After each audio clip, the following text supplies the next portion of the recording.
আপনি কি জানেন কেন বেশিরভাগ মানুষ তাদের লক্ষ্য পূরণ করতে পারে না? কারণ তারা সবসময় বড় সাফল্যের অপেক্ষায় থাকে। তারা ভাবে একদিন হঠাৎ অলৌকিক কিছু ঘটবে আর তাদের জীবন বদলে যাবে। কিন্তু বাস্তবতা হলো, জীবন বড় কোনো লাফে বদলায় না। জীবন বদলায় প্রতিদিনের ছোট ছোট পদক্ষেপে। আজ যদি আপনি মাত্র 10 মিনিট বই পড়েন, তবে আপনি হয়তো আজই জ্ঞানী হয়ে যাবেন না, কিন্তু এই 10 মিনিট আপনাকে গতদিনের চেয়ে কিছুটা হলেও এগিয়ে দিল।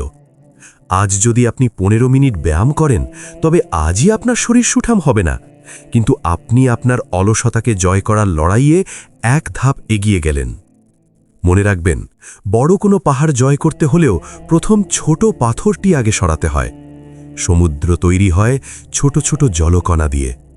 আপনার আজকের এই সামান্য চেষ্টা, এই 1% উন্নতি হয়তো এখন কারো চোখে পড়ছে না, কিন্তু 1 বছর পর যখন আপনি পেছনে ফিরে তাকাবেন, তখন দেখবেন এই ছোট ছোট জয়গুলোই আপনাকে এক বিশাল উচ্চতায় পৌঁছে দিয়েছে। তাই বড় কিছুর জন্য অপেক্ষা করে বসে না থেকে আজই ছোট একটি কাজ শুরু করুন। নিজেকে কালকের চেয়ে আজ একটু উন্নত করুন। মনে রাখবেন, থেমে থাকা মানুষের চেয়ে ধীর গতিতে চলা মানুষ অনেক দ্রুত গন্তব্যে পৌঁছায়। আপনি কি আজ থেকে আপনার সেই 1% উন্নতি শুরু করতে প্রস্তুত? যদি উত্তর হ্যাঁ হয়, তবে কমেন্টে লিখুন, আমি প্রস্তুত। নিজের ওপর বিশ্বাস রাখুন, বিজয় আপনারই হবে।